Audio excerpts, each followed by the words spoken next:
berkenaan dengan hutang dan juga penjamin.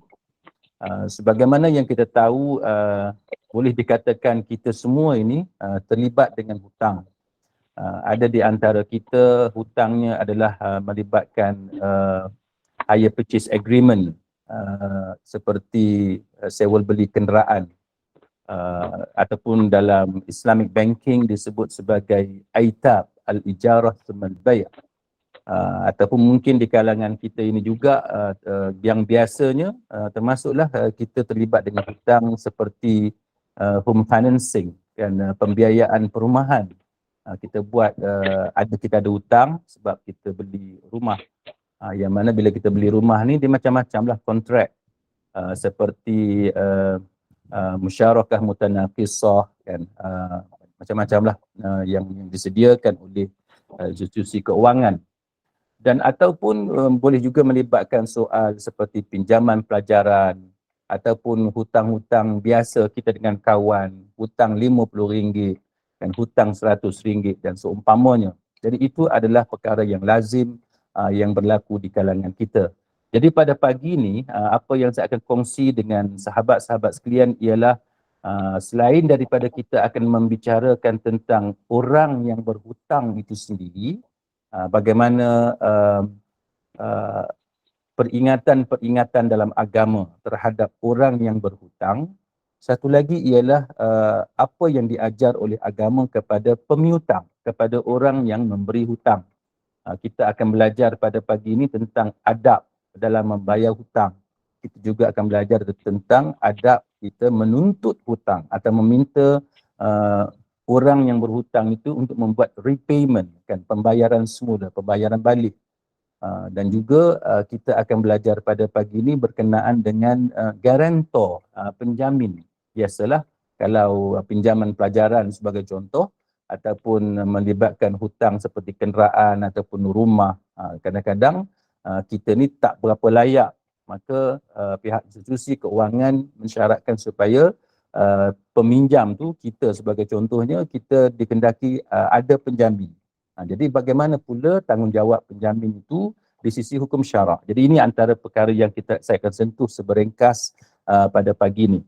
Yang pertamanya ialah kita perlu mengetahui bahawa agama mengajar kepada kita sebaik-baiknya ialah kita bebas dari hutang. Ini antara perkara yang kita perlu beri perhatian. Saya tahu bahawa ada di kalangan rakan-rakan saya, di kalangan sahabat-sahabat, tuan-tuan dan puan-puan sekalian, ada di antara kita tu dia punya plan tu cantik dah. Plan tu cantik. By the age of 50 sebagai contoh, bila dah capai umur 50, dah nak bebas hutang dah. Tak mau dah ada hutang kereta, tak mau ada hutang rumah dan sebagainya. Mereka dah plan untuk melunaskan semua hutang-hutang itu. Tapi ada juga di kalangan kita yang tidak bernasib baik, walaupun dah pencen dan sebagainya, tapi masih dikelilingi di hutang. Dan saya tahu bahawa ada di antara sahabat-sahabat kita yang mana walaupun hutangnya dah habis, kan, dah selesai dilunaskan semuanya, ni ada hutang anak pula kan. Jadi ayah terpaksa buat loan untuk anak dia. Ibu terpaksa buat loan untuk anak dia. Jadi anak ni tak habis-habis menyusahkan ibu dan ayah. Itulah realiti kehidupan kita atas dunia ni. Kita tak mau tolong anak kita pun, itu anak kita kan. Bila anak kita kesusahan, kita juga yang susah. Maka hidup kita di atas dunia ni sentiasa diburu dengan pelbagai urusan. Walau bagaimanapun, perkara pertama yang kita perlu tahu bahawa agama mengajar kepada kita supaya sedaya upaya kita bebaskan diri dari hutang. Contohnya hadis daripada Thauban radhiyallahu anhu bahawa Nabi SAW bersabda, hadis ni direkodkan dalam Sunan Ibn Majah, man faraqar ruhul jasada wa huwa bari'un min salathin dakhalal jannah. Nabi kata barang siapa yang sewaktu rohnya terpisah daripada tubuhnya, maknanya masa dia mati, dan dia bebas, dia free daripada tiga perkara ini. Siapa yang terbebas, yang free daripada tiga perkara ini, Nabi kata dakhalal jannah, maka dia masuk dalam syurga. Siapa tu? Yang pertamanya dia bebas daripada minal kibr. Minal kibr maknanya dia bebas daripada sifat sombong. Dia tidak ada sifat sombong. Jadi hidup kita ni kalau kita nak masuk dalam syurga, kita kena buang sifat sombong. Kitalah segala-galanya, kita pandai semua, kan? Apa-apa kejayaan datang daripada kita, itu sifat sombong. Tak mau dengar kebenaran, orang nasihat kita tutup telinga, itu sombong. Kan? Kita mengangkat diri kita, itu sombong. Maka kita kena sentiasa menjadi seorang yang humble, merendahkan diri, boleh mendengar nasihat, dan kita mudah untuk menerima kebenaran. Jadi itu contoh ciri yang ada kepada orang yang masuk ke dalam syurga. Itu yang pertama. Yang keduanya Nabi menyebut iaitu wal ghulul. Dia bebas, dirinya bebas daripada sifat khianat. Ghulul ini kalau zaman kita hari ini, khianat itu dengan maksud seperti kita tak terlibat dengan CBT, Criminal Breach of Trust, kan, pecah amanah jenayah. Kita tak terlibat pecah amanah. Orang amanahkan kepada kita satu-satu harta sebagai contoh, wang dan sebagainya, tabung, dana, kita tidak menyeleweng dana tersebut. Itu ghulul. Jadi siapa yang tidak ada ghulul, dia seorang yang amanah, kan, boleh dipercayai, dia trustworthy, maka dia menjadi satu orang yang menjadi calon penghuni syurga Allah Subhanahu Wa Taala. Jadi siapa yang terlibat dengan corruption, dengan rasuah, dia kena taubat. Dia kena taubat supaya dosa salah guna kuasa, rasuah dan seumpamanya itu tidak akan menghalang atau melambatkan dia untuk masuk ke dalam syurga Allah. Dan yang ketiga, main point kita pada pagi ini, yang ketiga iaitu wadain. Nabi sebut dia bebas daripada hutang. Siapa yang bebas daripada hutang sewaktu dia mati, dakhalal jannah. Sebab tu kita kena plan supaya hidup kita ni cantik perjalanannya. Dalam arti kata, bila kita meninggal dunia itu, kita tidak ada lagi hutang. Sebab bila kita ada hutang, hutang itu akan melambatkan kita atau menangguhkan perjalanan kita untuk masuk ke dalam syurga Allah Subhanahu Wa Taala. Baik, jadi itu antara apa yang ditunjukkan oleh agama kepada kita tentang pentingnya kita tidak ada hutang. Baik, soalannya ialah bagaimana pula kalau kita ada hutang? Tadi satu motivasi kepada kita supaya kita jangan ada hutang. Tapi kalau kita ada hutang macam mana? Hadis Abu Hurairah radhiyallahu anhu di mana Nabi sallallahu alaihi wasallam bersabda, nafsul mu'min mu'allaqatun bidainihi hatta yuqda anhu. Jiwa seorang mukmin itu dia tergantung, kan? Dia tergantung dengan hutangnya sehingga dia melunasinya, dia membayarnya. Hadis ni hadis Imam Tirmizi. Jadi apa maksud dia? Apa maksud jiwa seorang mukmin itu tergantung-gantung, kan? Apa maksud dia? Maka ulama seperti Al-Iraqi, kan? Al-Iraqi mengatakan bahawa urusan dia tu yang tergantung. Urusan dia yang tergantung. Macam apa maksud urusan dia tergantung? Maknanya tidak ada hukuman baginya, iaitu tidak boleh ditentukan sama ada dia selamat ataupun bagaimana keadaan dia di hari akhirat nanti. Sehinggalah hutangnya itu dibayar. Jadi rugilah kita kalau kita sepatutnya mendapat nikmat daripada Allah, diberikan ganjaran oleh Allah, tapi tergantung. Sepatutnya kita disegerakan masuk ke dalam syurga. Tapi tergantung. Kita hidup atas dunia ni, tuan-tuan dan puan-puan sekalian, cuba kita bayang. Saya percaya bahawa ramai di kalangan sahabat-sahabat pencinta Al-Quran sekalian ada pengalaman pergi ke luar negara. Khususnya kita ada pengalaman sewaktu kita menunaikan ibadat haji ataupun umrah, ataupun kita pergi melancong ke negara lain. Tapi yang biasanya ramai di kalangan kita ada pengalaman pergi ke Jeddah, kan? Kita sampai di Jeddah sebagai contoh, airport haji itu, lapangan terbang haji itu terpaksa berbaris panjang, menunggu lama. Cuba kita bayang pengalaman kita pula yang terus boleh settle, kan, melepasi immigration. Kan beza tu. Kita hidup atas dunia ni pun kalau terpaksa queue panjang, beratur panjang, tunggu urusan selesai, itu pun sudah merimaskan. Itu pun sudah menyeksakan. Sampai kena tabung haji datang bagi makanan untuk kita makan sementara tunggu pelbagai urusan itu selesai. Kita banding dengan urusan yang ekspres, yang cepat. Itu sudah beza.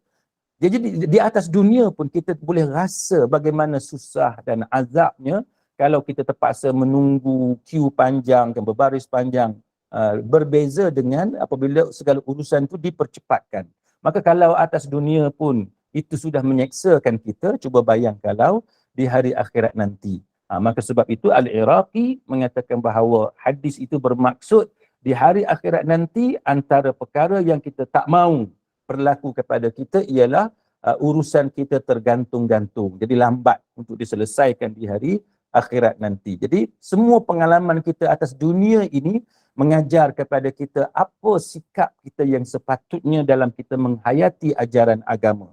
Kalau kita tak mahu urusan kita tertangguh, macam itulah di hari akhirat nanti kita tak mahu urusan kita di hari akhirat nanti tertangguh.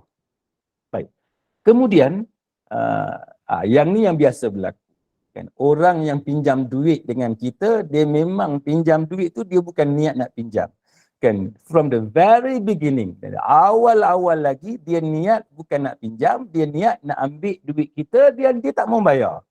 Itu yang sering kali berlaku. Bukan semualah kan, of course bukan semua, tapi dalam banyak keadaan itu yang berlaku. Dia pinjam, dia niat tak mau bayar. Kan, jadi bila kita tanya dia pasal hutang dia dekat kita, kita pula dimarahi. Kita pula yang jadi jahat. Dia pula bercerita kepada orang lain tentang kita ni tidak bertimbang rasa, tak ada hati perut, tidak berperi kemanusiaan. Macam-macam dia kata kepada kita. Jadi kita pula yang jahat. Padahal kita yang tolong dia bagi pinjam duit dekat dia. Jadi inilah yang menyebabkan ramai di kalangan sahabat-sahabat kita bila ada saudara lain nak pinjam duit dan sebagainya, mereka ada hesitation, kan, reluctant. Rasa berat, rasa teragak-agak untuk pinjam duit. Sebab kita tak mau, nanti kita dah bersahabat elok, berkawan elok, dengan sebab pinjam duit ni tadi, hubungan persahabatan tu jadi crack, jadi retak. Jadi ini yang jadi masalah. Jadi kita akan tengok pula macam mana pula orang yang pinjam duit tapi dia memang niat tak mau bayar. Baik, bagi orang yang macam ni, ada hadis di mana Nabi SAW memperingatkan kepada orang yang pinjam duit dengan tujuan dia niat daripada awal lagi memang tak mau bayar. Maka orang yang macam ni Nabi mengingatkan sebagaimana yang direkodkan dalam Sunan Ibnu Majah, ayyuma rajulin yadayyanu daynan wa huwa mujmi'un alla yuwaffiyahu iyyahu laqiyallaha sariqa. Nabi kata, sesiapa sahaja, barang siapa yang berhutang dan dia niat memang ada dalam hati dia berhutang tu dia tak mau bayar. Dia tak mau buat repayment, tak mau melunaskan pinjaman dia itu. Maka apa yang akan berlaku kepada dia? Dia akan bertemu dengan Allah hari akhirat nanti dalam keadaan dia itu sebagai pencuri. Dia tak mencuri, tapi bila dia pinjam duit kawan dia dan dia niat memang tak mau bayar pun, maka bila dia berjumpa dengan Allah pada hari perhitungan, perbicaraan di hari akhirat nanti, status dia adalah status pencuri. Dia tak mencuri, tapi bila dia berhutang, tak mau bayar, itu adalah pencuri. Itu satu perkara yang sangat menakutkan sebab di hari akhirat nanti tidak ada lawyer dah, kan? Tidak ada peguam untuk bela kita, untuk defend kita. Kita pandai bercakap macam mana sekalipun tak ada siapa yang boleh tolong kita. Tidak ada boleh nak tempered kita evidence, kita nak tempered with kita nak ganggu, kita nak kacau bukti barang bukti, pakat dengan orang yang simpan barang bukti untuk memusnahkan bukti pun tak boleh. Jadi ini yang sepatutnya menakutkan kita. Jadi siapa-siapa yang berhutang, dia niat tak mau bayar, maka Nabi SAW mengingatkan bahawa dia akan menjadi status pencuri. Ulama seperti Al-Imam Al-Munawi rahimahullahu ta'ala, dia kata apa? Apa maksud orang ni dia berjumpa dengan Allah sebagai pencuri? Al-Munawi mengatakan bahawa maksudnya dia akan dikumpulkan dengan kumpulan pencuri. dan dia akan diberikan balasan sebagaimana balasan pencuri. Itu yang disebut oleh Al-Munawi rahimahullahu ta'ala. Jadi kita tak rasa takut ke? Kita atas dunia. Kita seorang pergi mana-mana VIP sebagai contoh. Kita datuk, datin, jusa, kan, pangkat tinggi. Kita ni director, manager sebagai contoh. Seorang yang mulia, kan, memandu kenderaan yang brand yang terkenal, jenama yang terkenal. Kemudian tiba-tiba cuba bayang, kena masuk lokap. Kan, dikumpulkan dengan pencuri, penjenayah, perompak dan sebagainya. Tak rasa jatuh ke maruah kita? Di mana maruah kita? Kita dikumpulkan dalam penjara sebagai contoh, ataupun dibawa naik truk polis pergi ke mahkamah bersama-sama dengan penagih, pengedar dadah. Sedangkan kita seorang yang mulia, seorang yang terhormat, ada pangkat tinggi. Sudah tentu kita tidak mahu merosakkan diri kita dengan keadaan seperti itu.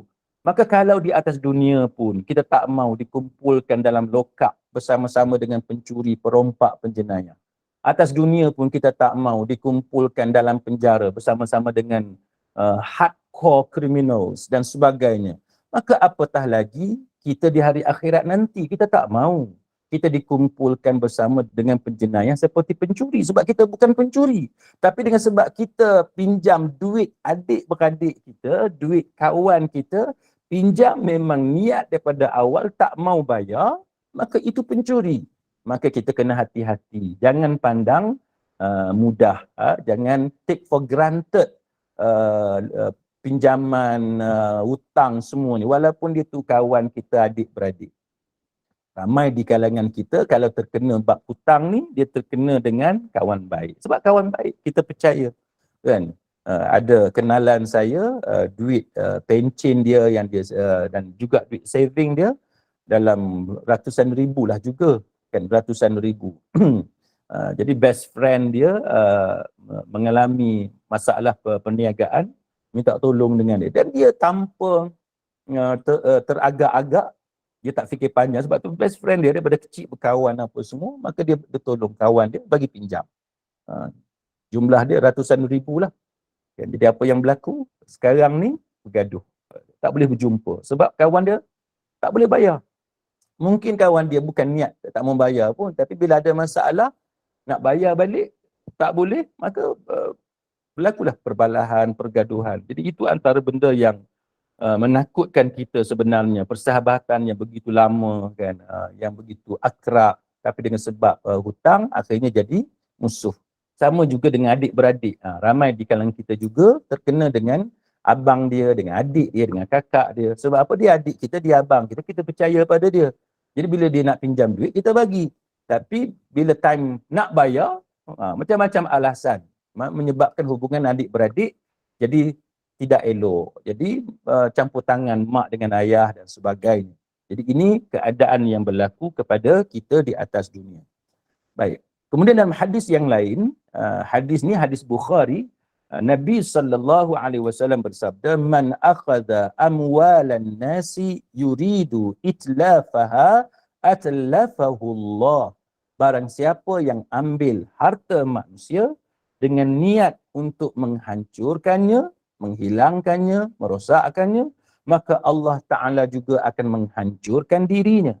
Maksud dia, siapa yang pinjam duit orang, lepas tu dia niat tak mau bayar, maksudnya dia membinasakan harta itulah. Dia menghilangkan harta itu daripada pemilik asal harta itu. Jadi pemilik asal itu tak dapat harta dia. Itu maksud membinasakan harta itu. Maka Allah Ta'ala akan menghancurkannya. Ini yang menakutkan kita. Yang akan menghancurkan kita ni bukan manusia, tapi Allah. Jadi kita takut.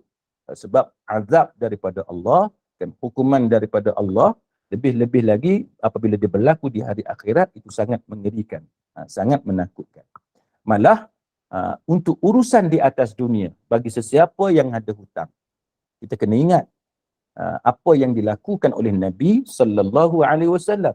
Sebagaimana riwayat Salamah bin Al-Aqwa radhiyallahu anhu, dia kata apa? Dia kata kami ni duduk dengan Nabi SAW. Lalu didatangkan kepada kami satu mayat, kan, satu jenazah, kan, untuk diuruskan sembahyangnya. Maka Nabi pun tanya, apakah dia ada hutang? Kan, mayat ni ada hutang ataupun tidak? Lepas tu sahabat jawab, tidak ada. Kemudian Nabi tanya, apakah dia ada tinggalkan apa-apa harta dan sebagainya? Sahabat pun jawab, tidak ada. Lalu Nabi pun tunaikan solat jenazah ke atas mayat tu. Jadi Nabi cek mayat yang hendak disolatkan itu ada hutang atau tak ada hutang. Bila para sahabat jawab tak ada hutang, maka Nabi tunaikan solat jenazah ke atas mayat itu. Kemudian datang satu lagi mayat. Datang satu lagi jenazah. Sahabat pun kata, wahai Rasulullah, kan, solatlah kepadanya. Maknanya sembahyang jenazah, sembahyang mayat ke atasnya. Lalu Nabi pun tanya, apakah dia ada hutang? Maka sahabat jawab, ya, dia ada hutang. Lalu Nabi jawab, Nabi tanya balik, apakah dia ada tinggalkan sesuatu? Maka sahabat jawab, ada 3 dinar. Adalah harta dia 3 dinar. Lalu Nabi pun tunaikan solat jenazah ke atas orang tu. Maknanya ada duit lah, kan? Ada harta untuk bayar balik hutang tu. Kemudian datang mayat yang ketiga, kan, jenazah yang ketiga. Sahabat pun beritahu dekat Nabi, wahai Rasulullah, solatkan kepadanya. Maka Nabi pun tanya, apakah dia tinggalkan sesuatu? Sahabat jawab, tak ada. Kan? Lepas tu Nabi pun tanya, apakah dia ada hutang? Dia kata, ada 3 dinar. Jadi harta tak ada, tapi hutang ada 3 dinar. Lalu Nabi kata, solatlah sahabat kamu ini. Kan? Solatlah sahabat kamu ini. Maknanya Nabi tak mau sembahyang. Nabi suruh sahabat untuk sembahyangkan mayat tersebut. Lalu Abu Qatadah kata, ya Rasulullah, sembahyangkanlah dia. Biar aku yang menanggung hutangnya. Mana ada yang sanggup jadi penjamin, yang sanggup untuk bayar hutang bagi pihak. Maka Nabi pun menunaikan solat ke atas jenazah tersebut. Jadi ini menunjukkan apa? Ini menunjukkan bahawa antara apa yang diajarkan oleh Nabi sallallahu alaihi wasallam ialah siapa-siapa yang ada hutang, maka pemimpin ataupun tokoh ataupun VIP di kawasan itu dianjurkan untuk tidak menunaikan solat jenazah ke atasnya. Ini sunnah yang diajarkan oleh Nabi sallallahu alaihi wasallam. Orang lain sembahyang jenazah macam biasa, tapi pemimpin ataupun ketua di tempat itu tidak menunaikan solat jenazah kepada orang yang masih ada hutang dan dia tak ada apa-apa untuk menjamin hutangnya itu. Jadi ini untuk menyampaikan satu message kepada masyarakat, kepada orang ramai supaya memandang serius kepada hutang. Kan, jangan ambil mudah. Kan, jangan ambil sikap tak mau bayar. Kan, niat daripada awal lagi memang hutang tu aku tak mau bayar. Maka sesiapa yang ada sikap yang macam ni, dia kena tahu message yang ditunjukkan oleh Nabi sallallahu alaihi wasallam ialah Nabi tak mau sembahyang jenazah ke atas orang yang ada hutang, dan Nabi suruh sahabat yang solatkan jenazah itu. Jadi ini sepatutnya cukup untuk menakutkan kita supaya kita ini berhati-hati apabila kita berhutang, dan make sure kita memang berusaha untuk membayar hutang tersebut. Baik. Punya besarnya halangan yang boleh dibuat oleh orang-orang yang masih ada hutang ini, satu hadis yang diriwayatkan oleh anak kepada Amr bin Al-As. Nama dia Abdullah bin Amr bin Al-As. Dia kata Rasulullah sallallahu alaihi wasallam bersabda, yughfaru lisyahidi kullu dhanbin illa ad-dain. Nabi kata semua dosa orang yang mati syahid diampunkan. Jadi siapa yang mati syahid, dosa dia diampunkan oleh Allah kecuali hutang. Jadi hutang tu yang akan menyekat dia daripada mendapat maghfirah, keampunan daripada Allah Ta'ala. Maka sebab tu seseorang dia perlu berfikir panjang. Dia kena fikir banyak kali. Apakah kita ni, apakah kita semua mampu bayar hutang? Kan? Jadi kita perlu pastikan kalau kita berhutang, kita benar-benar perlu untuk berhutang. Jangan saja-saja kita nak berhutang, lepas tu kita cari alasan untuk tidak membayar. Kemudian selain daripada itu, sahabat-sahabat sekalian, kalau kita tengok Nabi sallallahu alaihi wasallam juga berusaha untuk melindungi dirinya daripada hutang dengan cara memperbanyakkan doa. Memperbanyakkan doa termasuk ketika sembahyang untuk menjauhkan diri daripada hutang. Imam Ibn Qayyim Al-Jauziyah rahimahullahu ta'ala, dia kata apa? Dia kata Nabi SAW meminta perlindungan kepada Allah daripada dosa dan daripada banyak hutang. Kerana banyak dosa akan mendatangkan kerugian di hari akhirat nanti. Manakala banyak hutang akan mendatangkan kerugian atas dunia. Orang yang banyak hutang ni dia rugi banyak dari segi keduniaan dia. Jadi ini antara yang disebut oleh ulama kepada kita macam mana sunnah Nabi SAW. Kita bila kita semayang sebagai contoh, kita doa kepada Allah supaya Allah Ta'ala melindungi kita daripada hutang. Baik. Kemudian orang yang berhutang, kita yang berhutang dan kita memang niat untuk bayar hutang. Ini bagus. Kan? Kita berhutang dan kita niat untuk membayar hutang.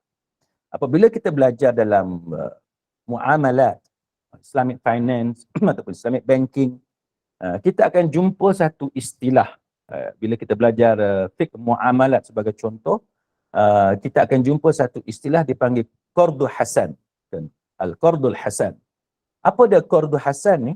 Kalau kita terjemah secara literal, qardu hasan ni maknanya hutang yang baik. Apa maksud hutang yang baik? Qardu hasan, pembayaran hutang yang baik. Jadi apa yang diajar oleh Nabi SAW ialah bila kita berhutang, kita dianjurkan oleh Nabi untuk bayar hutang tu dengan cara yang terbaik. Jadi bagaimana yang dikatakan kita membayar hutang tu dengan cara yang terbaik? Yang pertamanya ialah bila kita berhutang kita bayar. Itu satu. Kan? Yang keduanya ialah kita bayar mengikut tempoh perjanjian kita dengan kawan kita tadi. Al-muslimuna ala syurutihim. Kan orang Islam itu terikat dengan syarat dia. Jadi bila kita dah janji duit yang kita pinjam ni RM1,000 kita nak pinjam selama sebulan. Nanti dalam masa sebulan aku akan bayar. Bila kita dah janji dengan kawan kita yang kita akan bayar hutang tu dalam masa sebulan, make sure sebulan tu lah yang kita bayar. Dalam tempoh sebulan tu yang kita bayar. Dan yang dikatakan sebagai qardu hasan, sebagian ulama mengatakan bahawa maksudnya ialah kita mempercantikkan pembayaran itu bukan setakat kita membayar dalam tempoh, tapi kita membayar lebih awal daripada itu. Maksudnya kalau kita janji dengan kawan kita, okey, hutang ni aku akan bayar dalam masa sebulan. Tak sampai sebulan, 2 minggu je kita pinjam, terus kita bayar. Itu maksud qardu hasan di sisi sebahagian di kalangan para ulama.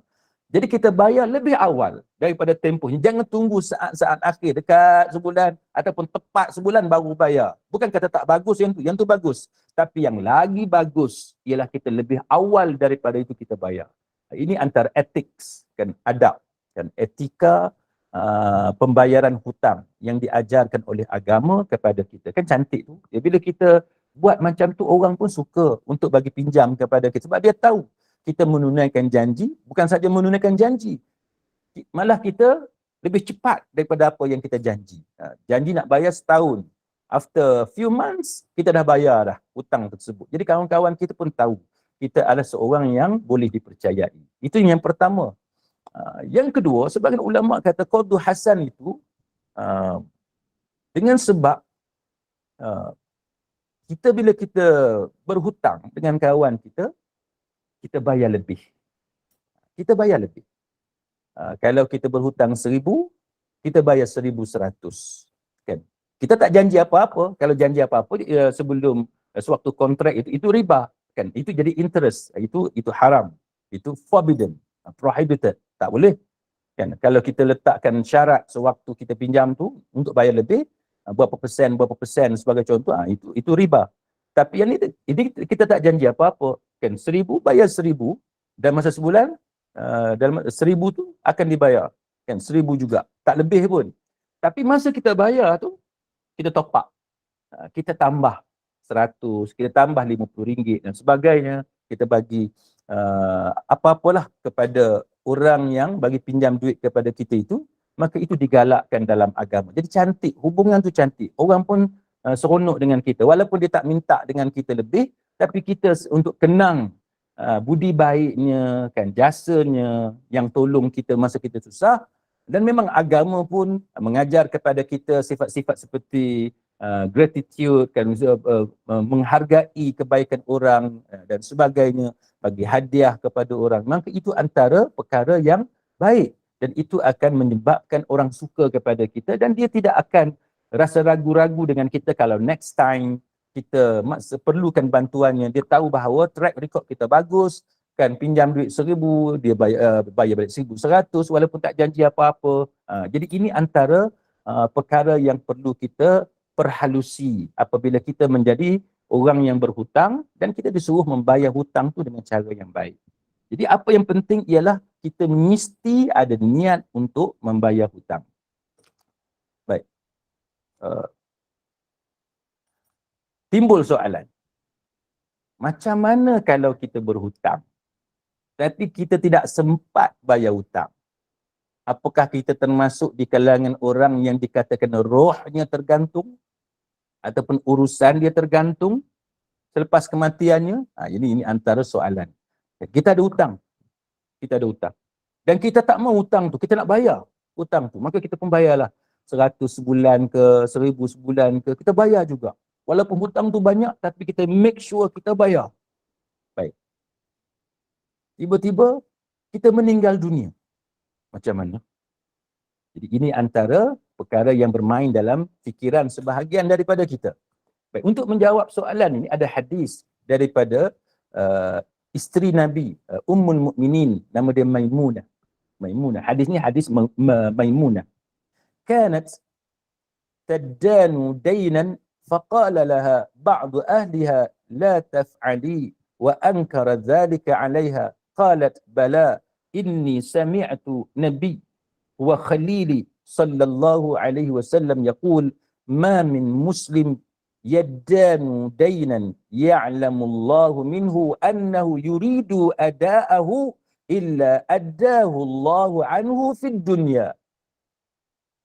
Ni, hadis ni cantik untuk orang yang sekarang ni stres sebab dia ada beban hutang. Bukan dia tak mau bayar, dia usaha untuk bayar. Cuma tiba-tiba bila dia mati ataupun dia bimbang nanti dia mati, dia tak sempat untuk habiskan pembayaran hutang tu. Tapi kena tahu, orang ni ada niat, memang ada kesungguhan untuk bayar. Maka bagi orang yang macam ni, hadis ni sangat cantik sebenarnya tuan-tuan. Iaitu hadis ni yang mana Maimunah, isteri Nabi ni, dia nak berhutang. Kan? Jadi ada di antara family dia, kaum kerabat dia kata, jangan kamu berhutang, jangan kamu berhutang. Jadi sebahagian di kalangan ahli keluarga ni tak setuju dengan Maimunah yang nak berhutang. Jadi apa kata Maimunah, Ummul Mukminin Maimunah? Dia kata, ya, sesungguhnya aku mendengar Nabi SAW dan kekasihku bersabda, jikalau seorang Muslim ada hutang dan Allah mengetahui, dan Allah Ta'ala memang maha mengetahui bahawa dia memang berniat untuk membayar hutang itu, maka Allah akan memudahkan baginya untuk membayar hutang itu di dunia. Jadi siapa-siapa yang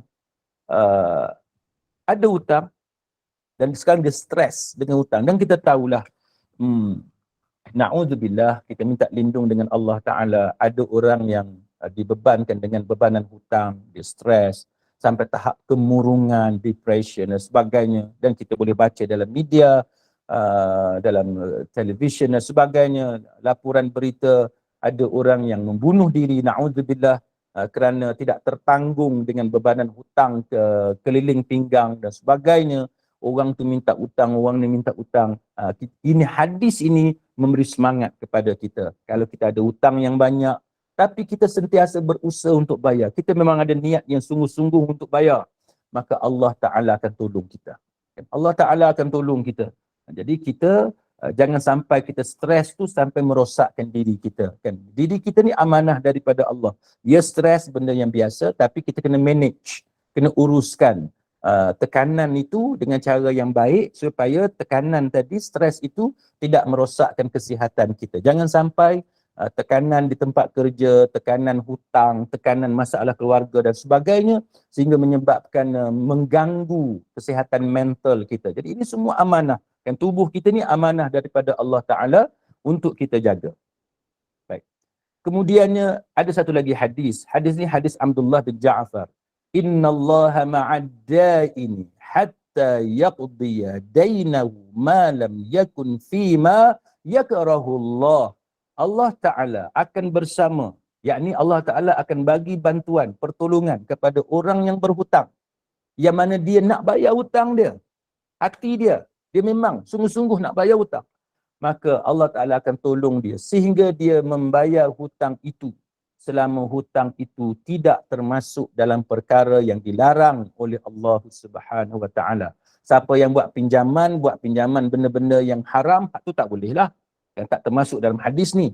Tapi siapa yang berhutang untuk urusan ataupun perkara yang baik, contohnya pinjaman pelajaran anak, ataupun untuk beli rumah supaya ada rumah yang selesa, untuk keluarga, beli kenderaan supaya kita boleh pergi bekerja, boleh hantar anak pergi belajar dan sebagainya.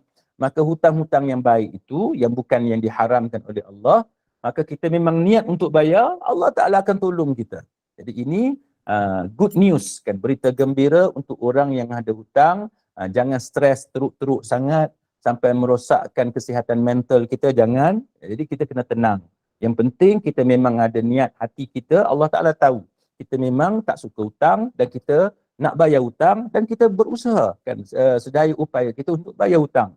Walaupun mungkin sikit dan sebagainya, tapi kita berusaha untuk bayar hutang. Kita jangan buat tak tahu, jangan kita tuduh orang yang bagi hutang tu sebagai jahat dan sebagainya. Jangan kita timbulkan masalah dengan orang yang sudah pun tolong kita dengan cara bagi hutang kepada kita. Baik, daripada Abu Hurairah radhiyallahu anhu, Nabi sallallahu alaihi wasallam bersabda, "Inna khiyarakum ahsanukum qada'a."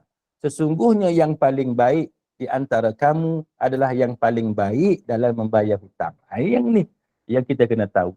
Antara kayu ukur kita ni orang baik ataupun tidak, kita tengok dari segi bagaimana dia bayar hutang. Kalau orang tu orang yang betul-betul baik, Nabi kata, inna khiyarakum, sesungguhnya orang yang paling baik di antara kamu. Siapa dia orang paling baik? Semayang banyak, baca Quran banyak, suka pergi masjid, suka sedekah, tapi bila bab hutang dia culas, dia melarikan diri, dia belum betul-betul baik. Dia betul-betul baik mengikut kayu ukur yang Nabi sebut ini ialah ahsanukum qada'a, orang yang paling baik dalam membayar hutang yang saya sebut tadi, kan, iaitu kalau dia janji sebulan itulah dia bayar ataupun lebih cepat daripada itu. Dia berhutang 1,000, dia bukan minta diskaun, malah dia bayar penuh dan dia top up lagi, sehingga kan orang yang memberi hutang tu rasa gembira, seronok dengan kebaikan-kebaikan yang dia buat. Jadi kita kena jadi pembayar hutang yang seperti itu. Baik. Kemudian selain daripada itu, bila kita berhutang ni, biasanya kita akan bercakap tentang penjamin, kan. Apakah penjamin juga wajib bayar hutang? Ada kawan-kawan yang jumpa dengan saya ataupun yang telefon saya, WhatsApp saya dan sebagainya, dia kata dia bukan peminjam, kan. Itu bukan hutang dia. Tapi kenapa dia kena bayar hutang?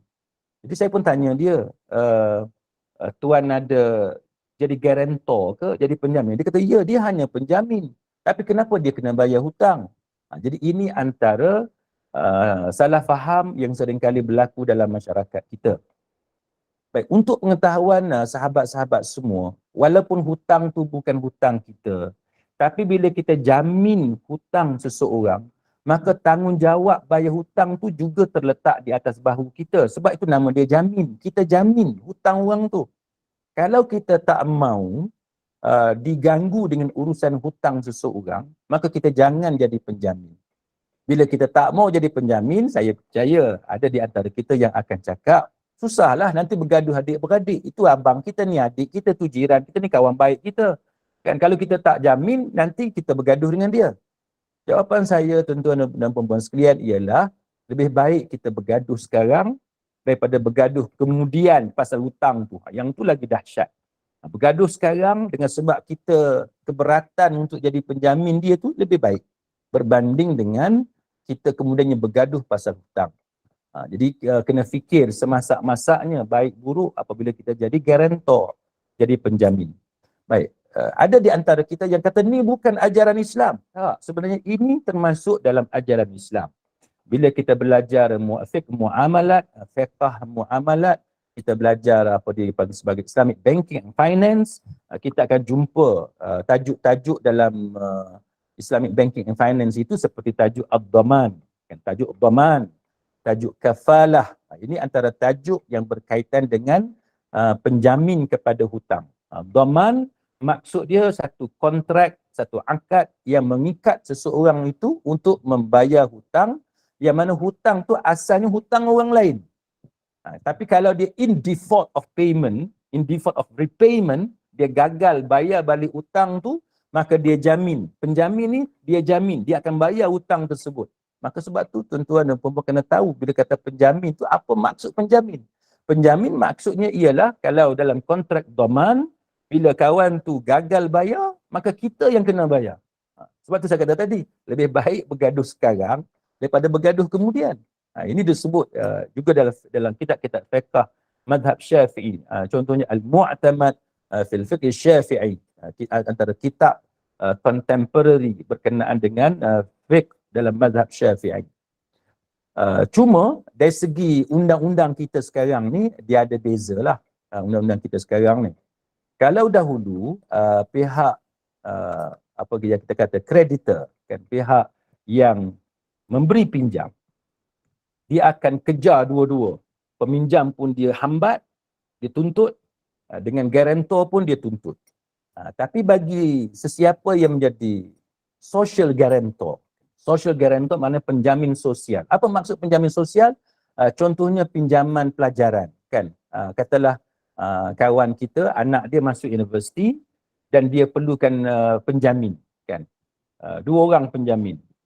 Kawan kita seorang jadi penjamin untuk anak dia, kemudian dia minta kita, kawan baik, jadi penjamin untuk anak dia. Kita pun jadi penjamin untuk anak dia. Bagi satu loan ataupun pinjaman untuk pengajian, pinjaman pelajaran. Baik. Bila pinjaman pelajaran, guarantor itu yang tak dapat apa-apa pun, kan. Guarantor itu dipanggil sebagai social guarantor, penjamin sosial. Undang-undang sekarang di Malaysia menetapkan bahawa guarantor ataupun penjamin tidak boleh diganggu. Maksudnya seperti tak boleh dibankruptkan selagi mana tidak dituntut daripada penghutang asal. Jadi mesti dibuktikan bahawa telah dibuat pelbagai usaha untuk mendapatkan bayaran daripada penghutang berkenaan sebelum berpindah kepada social guarantor. Jadi undang-undang sekarang lebih ketat, maknanya tidak mudah bagi pemberi pinjaman untuk mengambil tindakan undang-undang terhadap penjamin. Jadi mesti hutang itu dituntut daripada peminjam terlebih dahulu. Jadi sekarang ni sudah boleh dikatakan tidak ada ataupun lambatlah untuk diambil tindakan terhadap penjamin. Walau bagaimanapun penjamin tetap berkewajipan, kan, dari segi hukum syarak sekalipun, sebab dia menjadi penjamin. Itu satu. Yang keduanya dipanggil sebagai kafalah. Kafalah. Jadi status dia lebih kurang sama. Mana kita jadi penjamin, maka beban hutang tadi sama ada kita bayar semua ataupun kita bersama-sama dengan peminjam bayar hutang tersebut. Dan bila kita bayar hutang tersebut, boleh tak kita claim daripada peminjam tadi in future, pada masa depan? Boleh, jawapannya boleh. Katalah hutang tersebut 100,000, kan, 100,000, kawan kita tak mampu bayar pun. Dia tak mampu bayar. Dia kata dia boleh bayar separuh je, 50,000. Lagi 50,000 pihak bank sebagai contoh tuntut daripada kita. Maka kita pun bayar lagi 50,000. So dapat dilunaskan hutang sebanyak 100,000. Kemudian after a few years, kita minta dengan kawan kita tadi, engkau kena bayar balik kepada aku yang aku bayar hutang bagi pihak engkau dulu. Apakah boleh? Jawapan dia boleh. Kita berhak. Sebab itu bukan hutang kita, hutang dia. Kita hanya jadi penjamin. Maka kita boleh tuntut daripada kawan kita tadi. Tapi dengan pihak bank ataupun dengan pihak kreditor, pemiutang tadi, kita berkewajipan untuk bayar. Sebab kita adalah guarantor, kita adalah penjamin. Ini adalah berdasarkan undang-undang civil dan juga undang-undang syariah. Baik, malah berdasarkan sunnah Nabi pun memang ada hadis Abu Umamah radhiyallahu anhu bahawa Nabi sallallahu alaihi wasallam bersabda, az-za'imu gharim penjamin adalah penanggung hutang. Baik, akhir sekali, kan, akhir sekali. Macam mana pula kalau kita sebagai penjamin, kan, kita tak boleh bayar hutang. Kan? Kita sebagai penjamin, kita tak boleh bayar hutang. Baik, sebenarnya bagi sesiapa yang jadi penjamin, kita boleh minta bantuan zakat.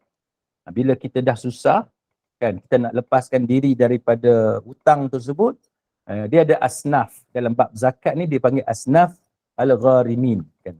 Gharim maksud dia orang yang berhutang. Kan. Gharim adalah orang yang berhutang. Jadi gharim ni yang mana dalam agama kita, dalam tajuk zakat ni dia ada asnaf yang dipanggil sebagai asnaf gharimin. Asnaf gharimin dalam mazhab Syafi'i, dia dibahagikan pula kepada beberapa kategori. Contohnya orang yang berhutang untuk kemaslahatan diri dia ataupun berhutang untuk kemaslahatan keluarga dia. Maka orang yang macam ni bila dia berhutang, dia tak mampu bayar hutang dia, maka kalau dia berhutang dan dia tak mampu membayar hutang dia, maka dia dapat zakat bawah asnaf al-gharimin. Tapi kalau dia mampu untuk bayar hutang, yang tu tak boleh. Kan? Dia mampu untuk bayar hutang, maka dia minta zakat, tak boleh. Ya, yang tu tak boleh diberi pertolongan sebab dia mampu. Yang keduanya, orang yang berhutang kerana maslahah orang lain. Kan? Yang ni termasuklah, kan, termasuk guarantor, kan, penjamin. Dia jadi berhutang. Indebtedness tu timbul kerana dia bayar hutang orang lain. Dia menanggung hutang orang lain. Maka jadi kesanggupan dia sebab dia sanggup untuk tolong orang, kan, untuk maslahah orang lain. Maka dengan sebab tu dia ni seorang yang mulia. Kan. Siapa yang jadi guarantor ni sebenarnya seorang yang mulia sebab dia bantu saudara seagama dia dalam perkara-perkara kebaikan. Kan. Bila kawan kita perlu kepada bantuan dan kita tolong, maka dia orang yang mulia. Maka orang yang berhutang yang macam ni berhak untuk dapat bantuan di bawah asnaf al-gharimin. Yang tu bolehlah berurusan, berbincang dengan pusat zakat, sama ada kita layak ataupun tidak layak. Nanti pegawai-pegawai zakat akan meneliti permohonan kita sama ada sesuai ataupun tidak. Ataupun orang tu dia berhutang untuk kemaslahatan orang ramai, seperti dia buat rumah anak yatim, buat hospital dan sebagainya.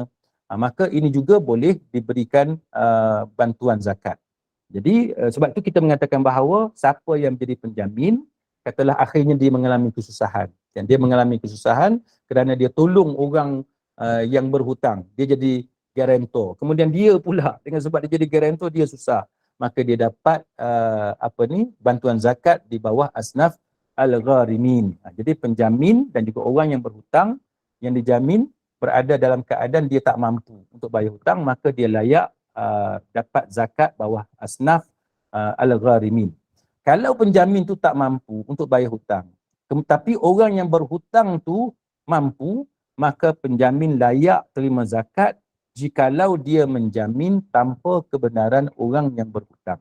Baik, jikalau penjamin mampu bayar hutang, tapi orang yang berhutang yang dijamin tu dia tak mampu bayar, maka orang yang berhutang itu sahaja yang layak menerima zakat untuk membayar hutang tersebut. Jadi kita akan lihatlah siapa yang mampu, siapa yang tak mampu. Jadi zakat ini adalah untuk menolong orang yang tidak berkemampuan. Sekarang dah 8.50, kita bagi peluanglah untuk kalau ada sebarang soalan untuk tajuk hutang dan juga penjamin ini. Wallahu a'lam. Assalamualaikum. Okey, silakan tanya dulu Puan Rosnani. Misal katalah si berhutang tu kita tahu dia tak mau bayar. Jadi kita tak diminta, kita tahu akan bergaduh. Jadi kita pun malas nak cakap dengan dia, dia diam aja. Boleh kau tak kita malas nak bergaduh kan, kita cakapkan boleh bergaduh. Dan kita pun diam aja kalau kita tak ada telefon dia, tak ada apa, malas. Jadi kita diam aja. Ada ke berosa kalau kita berdiamkan diri? Baik, wallahu a'lam. Di antara sunnah yang diajarkan oleh Nabi sallallahu alaihi wasallam ialah kita berbuat baik kepada orang yang berhutang. Jadi sebagaimana puan yang bertanya tadi, macam mana pula kalau kita ambil sikap mendiamkan diri, kan? Kalau kita minta nanti bergaduh. Kan kalau kita jumpa dia tanya pasal hutang, nanti dia marah kita, dia kata kepada kita macam-macam. Jadi untuk mengelak daripada keadaan itu, kita mendiamkan diri. Jawapannya itu termasuk di antara bermuamalah dengan cara yang baik dengan orang yang berhutang dengan kita. Kan sebab kita tak mau nanti ada masalah, maka kita pun bersabar dan kita tahan diri kita daripada mengeluarkan kata-kata yang boleh menyebabkan perbalahan. Kita bagi tempoh kepada dia dan kita berdoa supaya dia terbuka hatinya untuk bayar hutang kita suatu hari nanti. Walaupun dah janji dia sebulan untuk bayar, tapi ni dah setahun dah 2 tahun dah tak bayar-bayar. Kita pun senyap, kan, bagi peluang kepada dia. Kita tak mau. Nanti kita buka mulut, nanti bergaduh. Maka itu termasuk antara apa yang diajarkan oleh Nabi sallallahu alaihi wasallam. Allah. Okey, saya baca dekat ruangan chat ni daripada Marhani Abdullah bertanya, adakah hutang si mati menjadi tanggungjawab ahli waris untuk membayarnya? Ustaz, sambungan tadi boleh tak kejap saja Ustaz? Ya. Apa dia? Mesti katalah dalam hati kita kata macam ni lah. Tak bayar pun tak apalah, aku halalkan je lah. Cakap macam tu, boleh lah Ustaz kan? Bermakna dia terlepas daripada hutang tu lah ya? Baik, bagi sesiapa yang menghalalkan hutangnya, itu ada pahala lain daripada Allah Subhanahu Wa Taala sebab kita memudahkan urusan hutang tadi. Jadi memang kita digalakkan untuk menghalalkan hutang tu bagi sesiapa yang mampulah. Bagi siapa yang tak mampu, dia perlukan wang tersebut, itu tidak menjadi satu kesalahan untuk dituntut. Tapi bagi siapa yang mampu untuk halalkan hutang tu, maka itu antara amalan yang baik dalam agama. Sebab tu saya suka bagi nasihat kepada kawan-kawan, katalah ada sesiapa yang minta hutang, dia minta 1,000 sebagai contoh. Kita tahu orang ni kalau dia minta duit, dia takkan bayar punya. Tapi kita tak mau bagi langsung, nanti hubungan tu jadi tak baik. Kita pun bagi kat dia kata-kata, ni abang, saya tak ada duit 1,000 tapi setakat 200, 300 saya boleh bagi. Jadi at least dia tak adalah kecewa sangat dan kita tahu dia takkan bayar punya. Jadi itulah untuk kita balance kan antara apa yang dia tuntut, yang dia minta hutang dengan kita, dan kita yang nak bagi hutang kat dia, kita tahu yang dia takkan bayar. Jadi itu antara cara kita berbuat baik kepada sesama manusia. Wallahu a'lam. Baik, berbalik pada soalan tadi, iaitu bagaimana dengan keadaan orang yang berhutang, dia meninggal dunia, sama ada menjadi kewajipan waris untuk membayarnya. Baik, kewajipan waris membayar ni kita kena faham. Ada dua. Yang pertamanya membayar dengan menggunakan hartanya. Yang tu adalah antara tugas waris. Kan, iaitu bila sebelum faraid, kan, sebelum dibuat pembahagian pengurusan harta si mati dengan cara pembahagian faraid, harta pusaka tadi dibahagikan kepada ahli waris yang terlibat yang saya cerita sebelum ini, kan, waris utama mak si mati, ayah si mati, pasangan si mati, anak lelaki, anak perempuan si mati. Jadi sebelum dibahagikan kepada waris-waris ni, sama ada waris utama dan sebagainya, make sure bayar segala hutang yang dimiliki oleh si mati. Bukan sahaja kita berkewajipan untuk membayar hutang si mati dengan menggunakan harta si mati, kan, harta pusaka tu yang dia tinggalkan itu, malah dari segi undang-undang pun pihak yang memberi hutang ataupun pemiutang itu berhak untuk mengambil tindakan undang-undang dan menyaman waris yang ada untuk mendapatkan harta pusaka bagi melunaskan hutang-hutang yang masih berbaki. Itu yang pertama. Yang kedua, waris tidak berkewajipan membayar hutang si mati dengan menggunakan harta waris. Yang tu tak wajib. Yang tadi harta si mati. Yang tu kewajipan kita untuk lunaskan. Tapi harta kita sendiri, katalah ayah kita meninggal dunia. Ayah kita ada hutang. Dan kita sebagai anak dia, kita sebagai waris, kan, harta yang ditinggalkan oleh si ayah tak cukup. Maka kita tidak berkewajipan untuk membayar hutang ayah kita dengan menggunakan duit kita. Tak wajib. Tapi hukum dia sunat. Digalakkan kita bayar. Tapi kalau kita tidak bayar, itu bukan hutang kita. Maka kita tidak berkewajipan untuk membayar hutang tersebut. Wallahu a'lam. Ya, daripada Nik Sam Kamis, sedang isteri berhutang pada orang-orang lain, si suami meninggal dunia, adakah si suami yang meninggal ini terkait dengan dosa isteri yang tak bayar hutang, sengaja tak Baik, bayar hutang? baik. Wallahu alam. Untuk pengetahuan sahabat-sahabat sekalian, hutang ataupun dosa orang lain, dari segi prinsipnya, prinsip umumnya tidak tertanggung. Maksudnya dosa anak tidak ditanggung oleh ibu dia. Dosa anak tidak ditanggung oleh ayah dia. Dosa isteri tidak ditanggung oleh suami. Dosa suami tidak ditanggung oleh isteri. Ini uh, the original ruling kan. Ini adalah hukum asal dia. Hukum umumnya macam tu.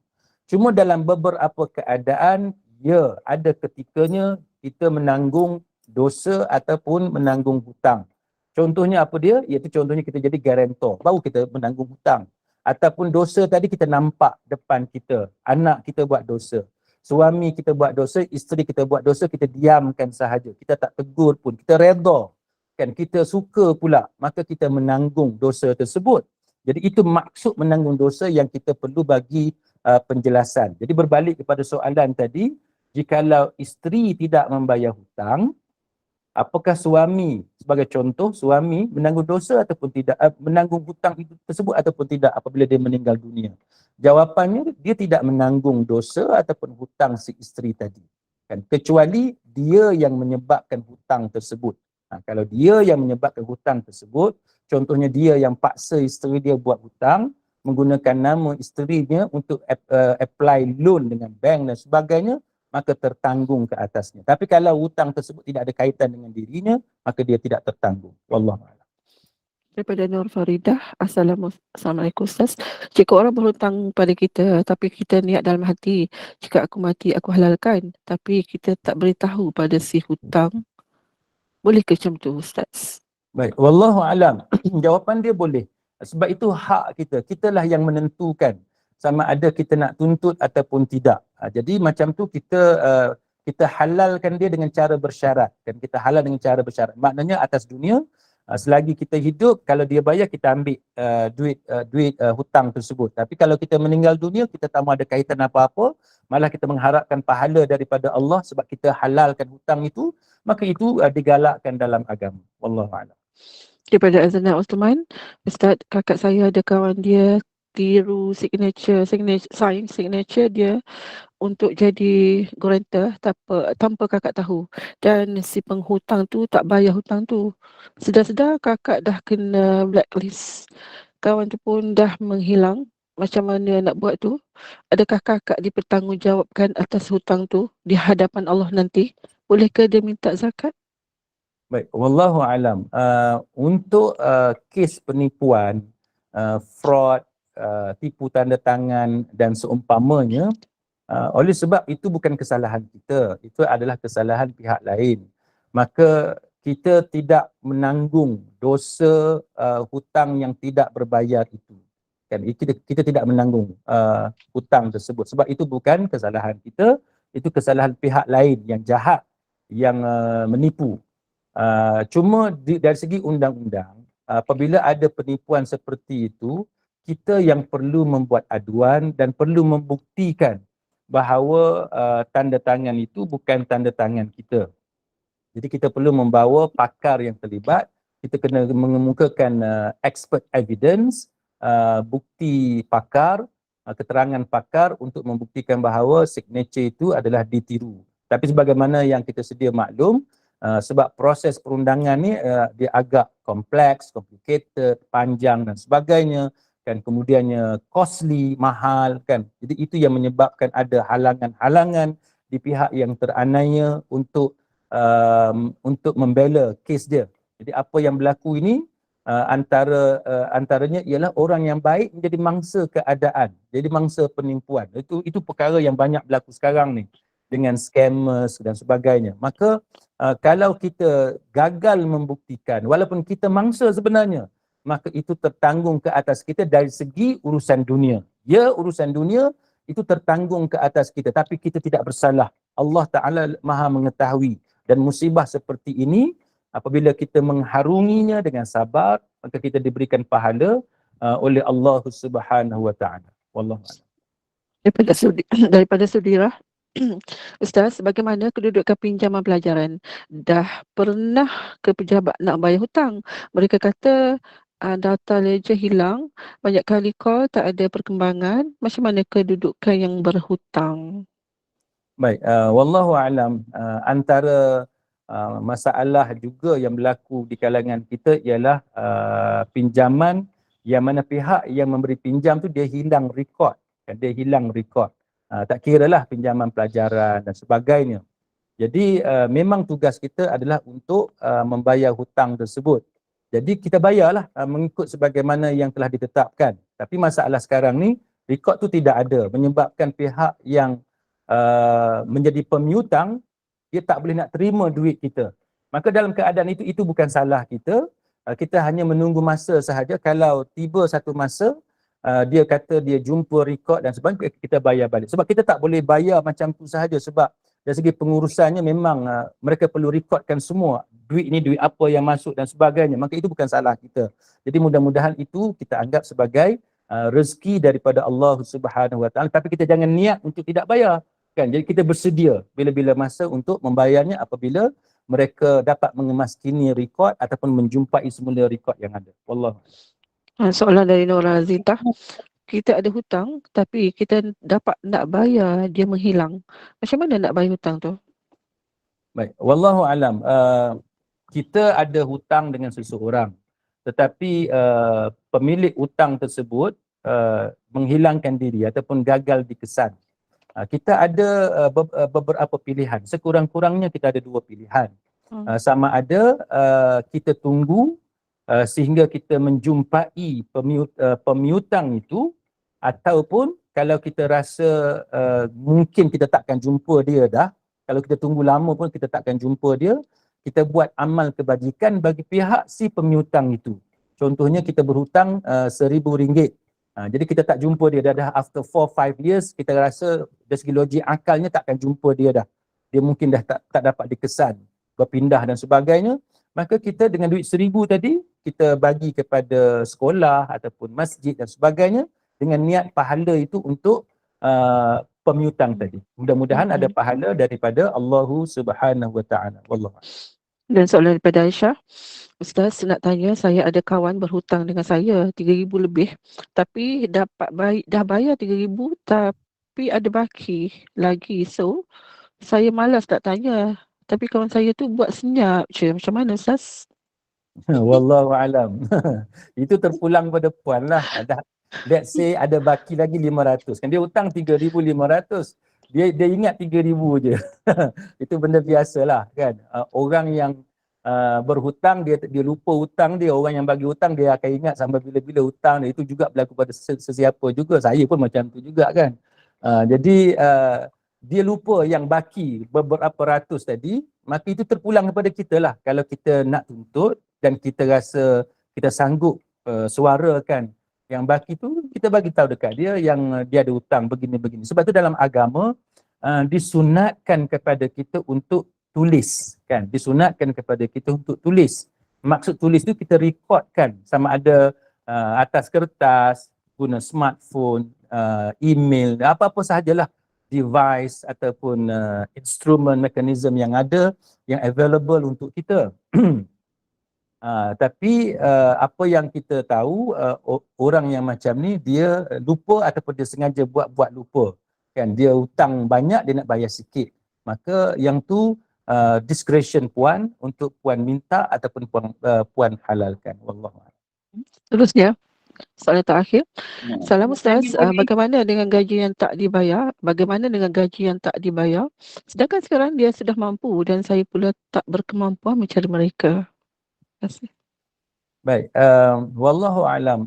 Gaji yang tak dibayar, sebenarnya ini berlaku banyak kepada para pekerja di syarikat-syarikat tertentu. Kalau tuan-tuan dan perempuan baca dalam berita media dilaporkan ada majikan yang dibunuh, na'udzubillah, sebabnya menimbulkan kemarahan para pekerja sebab gajinya tak dibayar. Ini benda yang berlaku banyak dalam masyarakat kita. Jadi dan itu satu dosa. maka bagi sesiapa yang gajinya tidak dibayar, maka dia boleh tuntut. Tapi katalah dia gagal menjumpai majikannya, maka itu kita kata tidak ada cara dah. Tidak ada cara, mudah-mudahan Allah Subhanahu Wa Taala memberi pahala kepada kita. Tapi kalau kita dapat menjumpainya, maka kita boleh buat tuntutan. Di atas dunia ini kita ada limitation period. Limitation period maksudnya 6 tahun.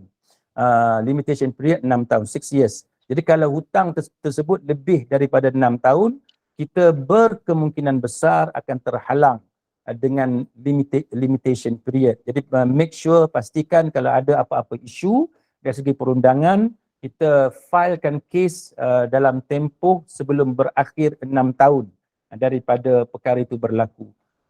Selain daripada itu, kalau kita sebagai majikan pula, kalau kita sebagai majikan, pekerja kita itu tak dapat dikesan, sama ada kita tunggu sebagaimana yang saya sebut tadi, kita tunggu sehingga kita jumpa pekerja tadi, ataupun kita buat amal kebajikan di atas nama pekerja tadi. Wallahualam.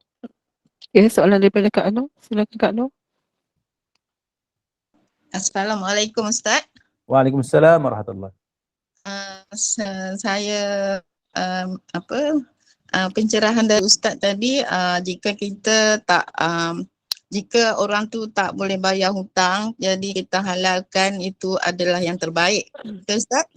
Ya, betul, betul. Tapi soalan saya, jika dia berhutang tetapi dia tak membayar dan berdiam sampai bertahun-tahun, tetapi hutangnya tu memang banyak, melibatkan ribu-ribu. Ini terjadi pada saya lah. Adakah apakah pendapat Ustaz? Haruskah saya menghalalkan atau dan bagaimana pula di akhirat nanti? Adakah saya pun terbabit juga tidak menghalalkan?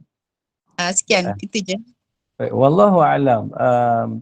Sebenarnya bagi orang yang bagi kita ataupun sesiapa yang bagi hutang kepada orang lain, dan orang yang kita bagi hutang tu dia tidak bayar, sebenarnya ada satu kemuliaan berdasarkan hadis Nabi sallallahu alaihi wasallam, dan hadis ini dalam Sahih Muslim. Nabi sebut tentang barang siapa yang meringankan kesusahan ataupun kesedihan seorang mukmin di dunia, Allah Ta'ala akan meringankan kesusahannya pada hari kiamat. Barang siapa yang memudahkan urusan seseorang yang dalam keadaan kepayahan, Allah Ta'ala akan bagi kemudahan kepadanya di dunia dan di akhirat. Barang siapa yang tutup aib seseorang, Allah Ta'ala akan tutup aib dia di dunia dan di hari akhirat. Allah Ta'ala akan sentiasa tolong hambanya selama mana hamba tadi menolong saudaranya. Hadis ni hadis dalam Sahih Muslim. Jadi para ulama menggunakan dalil ini untuk memberi galakan kepada kita kalau ada kawan kita yang berhutang dengan kita, dan puan tanya tadi, dia kata, iyalah kalau jumlah tu sikit tak apalah kan, kita boleh pejam mata, ni jumlah tu banyak kan. Kalau jumlah setakat RM20, RM50, kita kata tak apalah, kita tahu dah kan, 200-300 tak apalah. Tapi yang ni ribu-ribu ni kan, ada yang puluh ribu, dan yang saya sebut tadi ada kawan saya ratusan ribu kan, duit pencennya, duit macam-macam, duit yang sepanjang dia bekerja, dia dah simpan dah 30 tahun, tiba-tiba hilang macam tu sahaja. Jadi sebagaimana yang kita sebut tadi, kita ada pilihan, itu adalah discretion kita. Sama ada kita nak tuntut ataupun tidak. Kalau kita halalkan, Allah Ta'ala akan tolong kita. Kan? Allah Ta'ala tolong ni, tuan-tuan dan puan-puan sekalian, satu benda yang tak boleh kita imagine. Sebab unlimited. Allah Ta'ala ni tidak ada sekatan halangan untuk dia. Allah Ta'ala boleh tolong kita dalam segala-gala perkara. Maka sebab itu, kalau kita memilih untuk halalkan hutang-hutang orang yang berhutang dengan kita, sebagaimana soalan di awal tadi, iaitu atas dunia ni selagi aku hidup aku nak duit tu. Tapi kalau aku mati tak apalah, aku halalkan.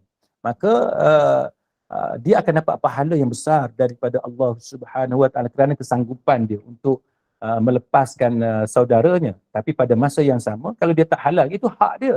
Kan? Maka pahala orang yang berhutang itu akan diberi kepada pemberi hutang. Dosa tu pula daripada orang yang bagi hutang akan diletakkan kepada orang yang berhutang. Jadi ini ancaman kepada orang yang berhutang yang sengaja mengelak daripada membayar hutang. Jadi dalam kedua-dua keadaan kita mendapat kebaikan daripada Allah Subhanahu Wa Taala. Kita nak pilih yang mana satu? Tanya iman kita, tanya tahap kemampuan kita. Wallahu a'lam. Assalamualaikum Ustaz. Saya nak tanya Waalaikumsalam. sikit.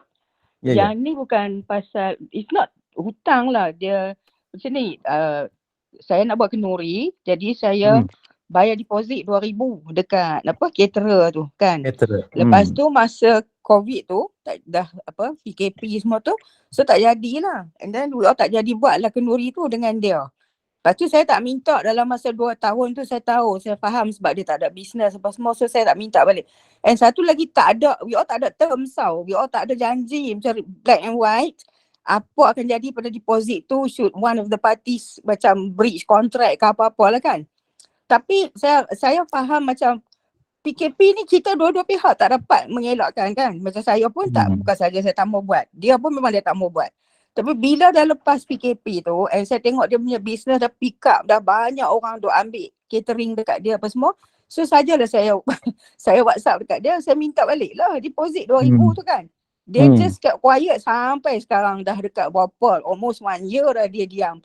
Saya personally, saya dengan Allah, saya rasa macam okay lah, saya halalkan lah. Tapi dah since kita bercakap tentang ni, saya just nak tahu the technical aspect saja. What is my my right in this issue kan.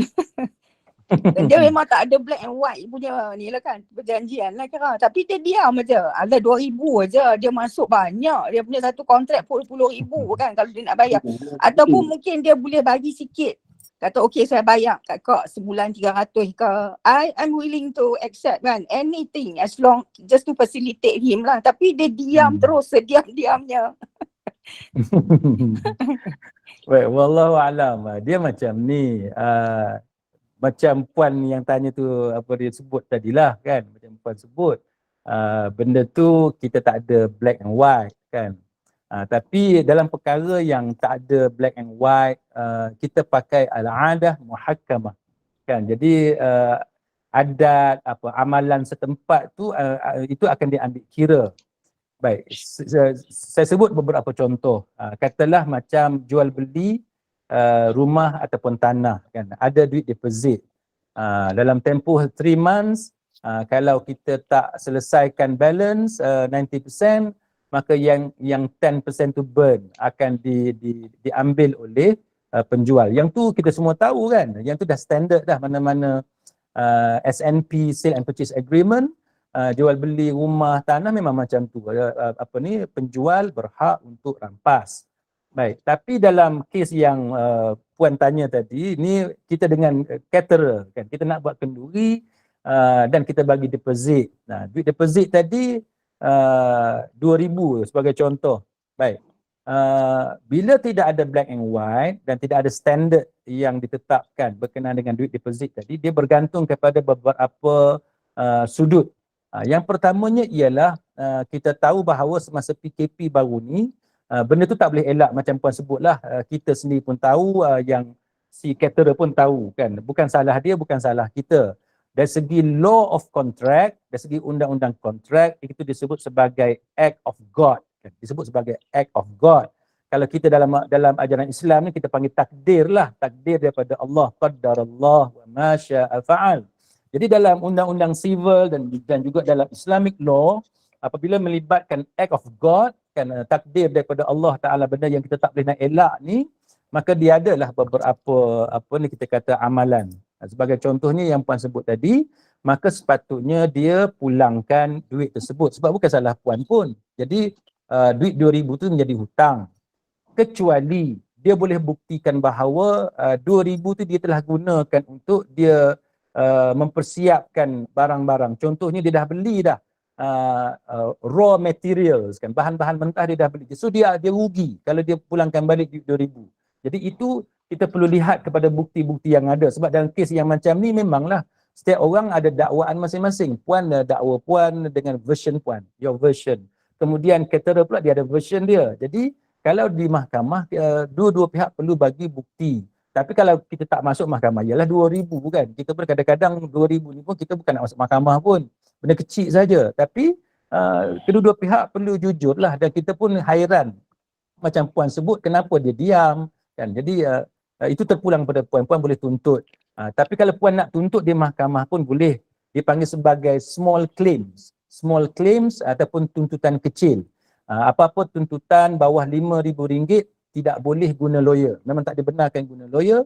Puan-puan boleh pergi ke mahkamah magistrate, mahkamah paling rendah sekali, mahkamah magistrate. Tanya dia macam mana nak buat small claims. Sebab tuntutan tu hanya RM2,000. Nanti staf mahkamah akan tunjuk kepada puan macam mana nak buat small claims, maka tuntutan puan itu akan diadili oleh seorang magistrate.